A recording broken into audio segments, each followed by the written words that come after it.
A'udzubillahi minasyaitonirrajim. Bismillahirrahmanirrahim. Assalamualaikum warahmatullahi wabarakatuh. Oke, selamat pagi teman-teman ya. Pagi apa siang, apa malam, tergantung kalian menontonnya. Pada kesempatan ini saya mau berbagi pengalaman dan spiritual lagi. Jadi pengalaman dalam spiritual itu tidak ada habis-habisnya, seperti makalah yang sudah sering kita dengar ya. Jadi ilmu Allah itu kalau diibaratkan,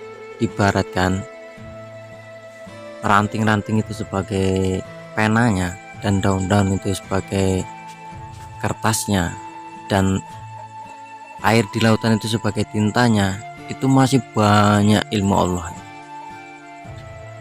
Jadi untuk memahaminya, untuk memahami bagaimana spiritual kita, ya kita harus peka dalam diri kita sendiri.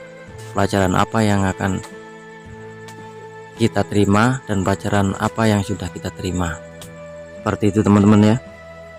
Untuk kesempatan ini saya mau berbagi tentang di atas ilmu ada adab. Jadi yang paling tinggi di sini adalah adab. Itu makalah dari Kanjeng Sultan Syekh Abdul Qadir Al-Jilani Al-Baghdadiyah. Karena apa? Setan juga itu mempunyai ilmu, malaikat juga punya ilmu, manusia juga punya ilmu, semuanya punya ilmu.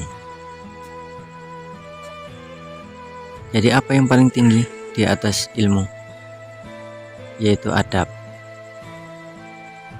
Tetapi di sini yang dinamakan ilmu, kalau kita mengkaji Al-Qur'an, mengkaji ya di sini ya, bukan menafsirkan, ya mengkaji Al-Qur'an.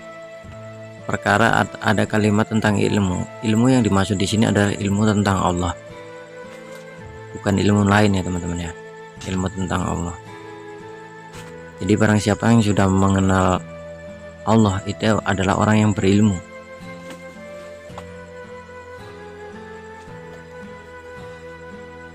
Orang yang berilmu itu maka akan mengejawantakan dirinya untuk beradab. Nah, beradab di sini maksudnya beradab bagaimana tata cara menghadap kepada Allah, bagaimana tata cara menghadapi manusia dan ciptaan yang lainnya, seperti itu.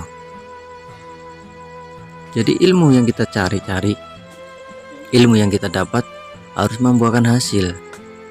Apa hasil dari ilmu tersebut? Kebanyakan sekarang itu orang bisa berpidato, bisa berceramah, tapi apa manfaat dari semua itu? Bisakah dia mengajarkan dirinya sendiri selain mengajarkan orang lain? Dulu kalau nenek moyang, kakek moyang kita, perjalanan spiritualnya itu sebelum dia mengalami dan memahami, belum sampai dia menyebarkan atau istilahnya mendakwahkan dulu. Tapi kalau sekarang mentanglah sudah bisa hafal hadis, hafal Al-Quran, bisa tafsir, itu sudah berani.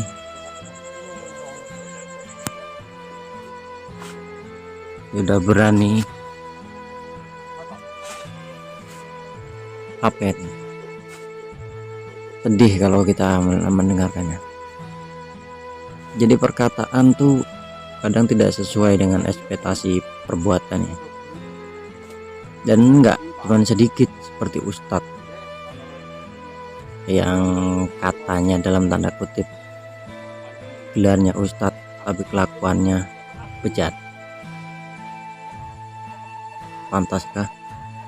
Di sini tidak ada perenungan, di sini tidak ada penjiwaan, dalam ilmu yang didapatkan.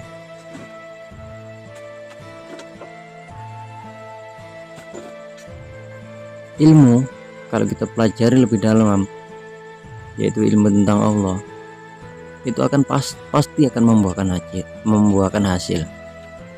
Pasti orangnya beradab kalau ilmu tentang Allah, kecuali ilmu-ilmu selain itu. Ilmu-ilmu selain itu akan membuat kepribadian mereka menjadi keras, arogan. Yang pertama adalah angkuh, karena merasa kebanyakan ilmu.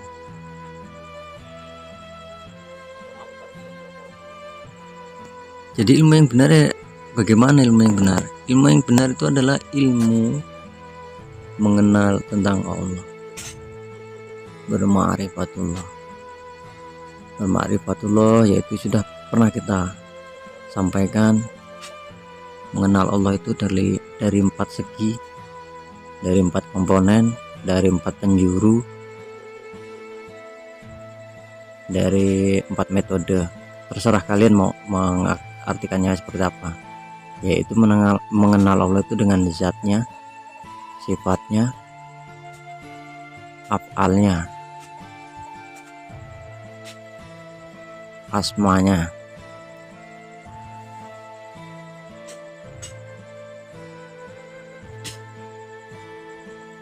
Allah itu lebih dekat daripada urat nadi. Allah itu wajibul wujud. Jadi kalau kita merasa Allah itu lebih dekat daripada kita memahami tentang itu, pasti kita tahu posisi kita sebagai hamba. Manusia diturunkan di muka bumi ini untuk beribadah kepada Allah. Bagaimana cara beribadah kepada Allah? Yaitu menjalankan sunnah Rasul. Salah satu ajaran Rasul yang paling luar biasa yaitu mengajarkan tentang adab dalam menghadap sang kuasa, adab dalam menghadapi antara manusia dan ciptaan yang lainnya. Itu ada caranya, ada tataannya. Bagaimana menghadap pada Allah, itu ada susunan atau cara adab, tata cara. Saya kutip sedikit ya teman-teman ya, seperti sholat itu bagaimana tata caranya? Apakah cukup dengan cuci badan, cuci pakaian, cuci tempat? Secara fikih sah, tapi secara hakikat, jika kita menghadap kepada Tuhan tapi kita tidak tahu Tuhan, apa hukumnya? Beradabkah kita? Jadi seolah-olah kita nyembah tapi kita nggak tahu yang disembah apa. Apakah itu yang dinamakan beradab? Beradab yaitu kita tahu secara fikih, kita cuci badan, cuci pakaian, cuci tempat. Secara hakikat kita tahu yang kita sembah itu Allah.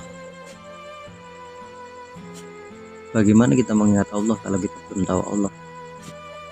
Bagaimana kita mengenal Allah kalau kita tidak pernah bertajalli pada Allah? Jadi as-sholatu lidzikri, sholat itu mengingat Allah. Jadi kalau kita menghadap kepada Allah tidak bisa mengingat Allah, kira-kira beradab nggak kita? Suatu contoh lagi, kita menghadap kepada seorang atasan ataupun kepada presiden lah, enak. Kita menghadap ke presiden, pasti kita menghadap antara wajah tu wajahiyah. Tapi kalau kita tidak mengenal ilmu tentang Allah, bagaimana kita mau bisa menghadap wajahnya yang seperti apa dalam angan-angan kita dalam sholat? Apa yang mau kita pikirkan, apa yang mau kita fokuskan, kecuali perkara dunia? Kan aneh di situ. Kita menghadap Allah tapi kita tidak tahu Allah.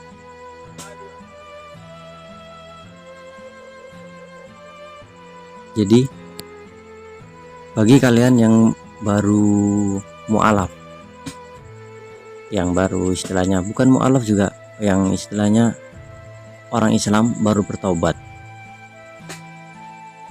kalau kalian sudah kental di syariat, silakan kalian tingkatkan keimanan kalian. Tapi kalau masih ragu di dalam syariat, boleh kalian memahami tentang ma'rifat. Karena apa? Kalau kita sholat syariat belum kenal Tuhan, itu ngambang.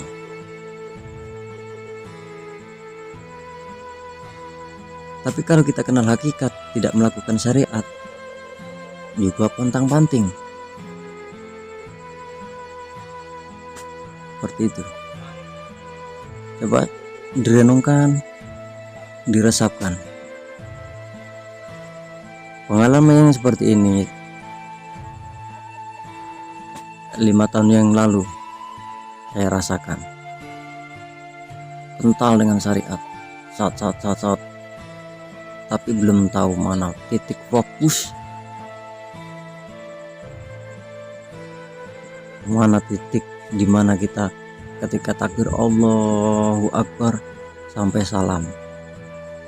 Yang ada di pikiran dunia, di kalimat, di lafaz nama-nama Tuhan, di pergerakan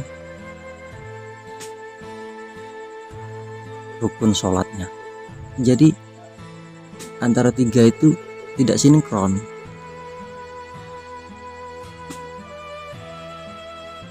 Tapi dengan memahami tentang Allah, kita belajar tentang ma'rifatullah, kita menemukan seorang guru pembimbing. Alhamdulillah. Jadi yang saya ceritakan ini teman-teman tentang spiritual dan pengalaman saya. Mudah-mudahan kalian semua mendapatkan rahmat dan hidayahnya. Antara rahmat dan hidayat itu tidak jauh ya teman-teman ya. Hidayah itu apa, kita harus menunggu. Hidayah itu harus dijemput teman-teman, harus dijemput dengan keyakinan yang kuat, keimanan yang kuat, seperti itu. Jongkot aja di syariat nanti kasihan kalian. Syariatnya sudah kental, tinggal melanjutkan di hakikat. Kalau masih belum bisa bersyariat, pelajari juga hakikat. Jadi kalau kita pelajari hakikat, nanti akan mudah menjalankan syariat, tahu tujuan apa mana dari sholat, seperti itu. Jadi itu adab kita kepada Allah. Jadi kalau kita menghadap Allah harus benar-benar berhadap-hadapan. Apakah mungkin berhadap-hadapan? Apakah mungkin?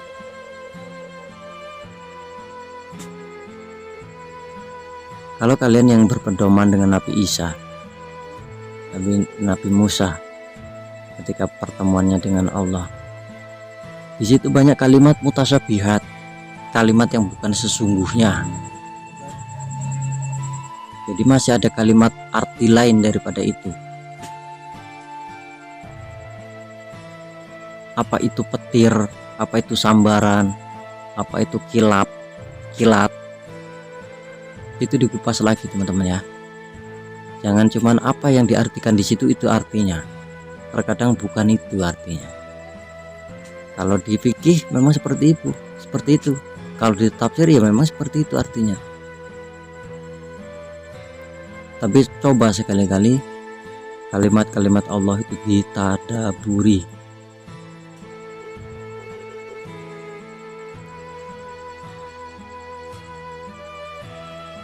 Jadi mengenal Allah itu adalah adab yang mulia. Kalau kita mengenal Allah, kita pasti akan tahu bagaimana kita cara berbicara dengan manusia, karena kita selalu diawasi dengan Allah.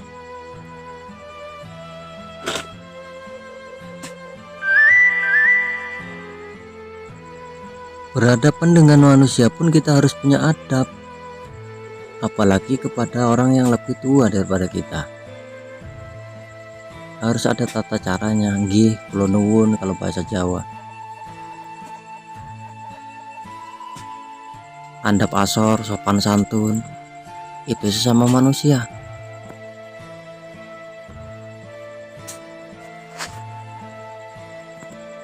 Tapi kebanyakan kita punya adab kepada orang yang lebih tinggi kastanya daripada kita. Benar nggak? Orang yang lebih kaya kita andap asor, istilahnya kita tata krama, tata dan krama. Tapi selain itu biasa aja. Bahkan saya dengar ada makalah sebenarnya, barang siapa yang ajrih itu apa ya? Ajrih itu kalau bahasa Indonesia, bahasa Jawa. Kalau dalam arti Indonesia itu takut apa sungkan pada orang-orang yang lebih kaya daripada kita tentang materi. Itu tanda lemah iman. Jadi kita tuh takut dengan orang yang lebih kaya daripada kita, materi. Itu tanda-tandanya kita tuh lemah imannya.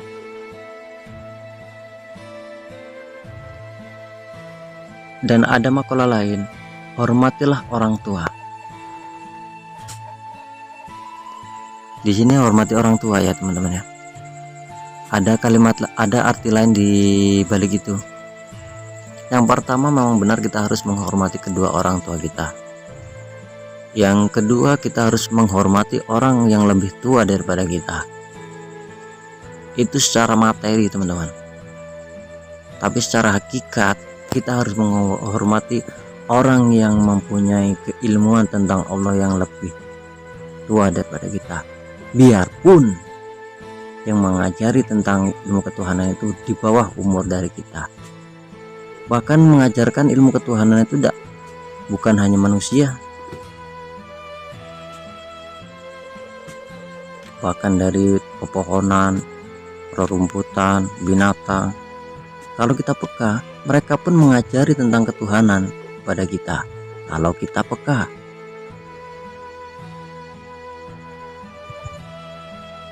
yang seperti itu pernah nggak kita hormati? Yang seperti itu kita hormat kepada orang yang lebih kaya, biasanya seperti itu kejadiannya. Padahal orang yang hormat karena kekayaan materi itu adalah tanda-tandanya tipis iman. Jadi Rasulullah Shallallahu Alaihi Wasallam itu diturunkan di muka bumi ini untuk mengajarkan liutami makarimal akhlak, mengajarkan akhlak, bagaimana akhlak kita kepada manusia dan akhlak kita kepada Allah Subhanahu wa Ta'ala.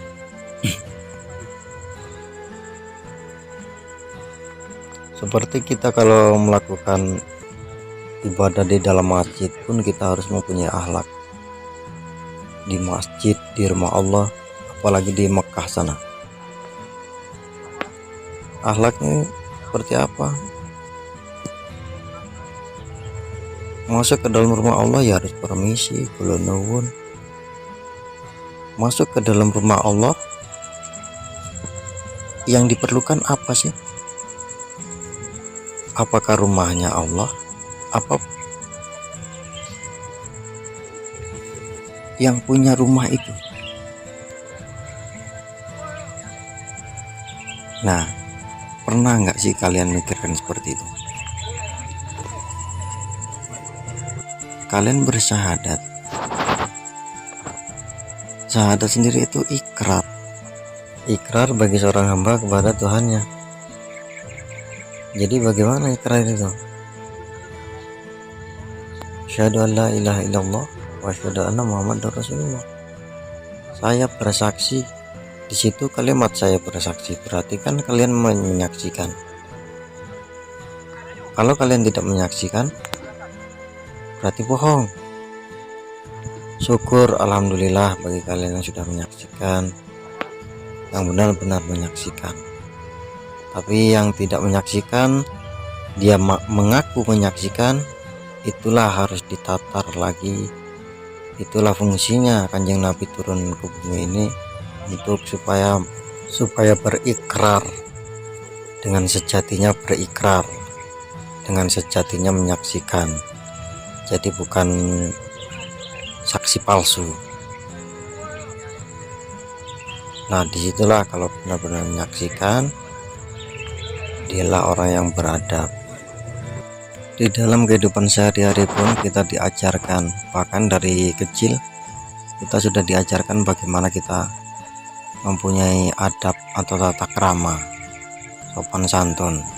Adab yang pertama kepada orang tua, kepada guru, kepada orang yang lebih tua lagi daripada kita. Sedangkan kepada manusia pun kita harus beradab, apalagi dengan Allah Subhanahu wa Ta'ala. Bagaimana kira-kira kalau kita tidak beradab kepada Allah Subhanahu wa Ta'ala? Auzubillahi min dzalik. Oke, sekian dulu teman-teman ya. Mudah-mudahan bisa menginspirasi yang lain, bisa menginspirasi untuk meningkatkan keimanan kita. Mohon maaf jika ada kesalahan. Wassalamualaikum warahmatullahi wabarakatuh.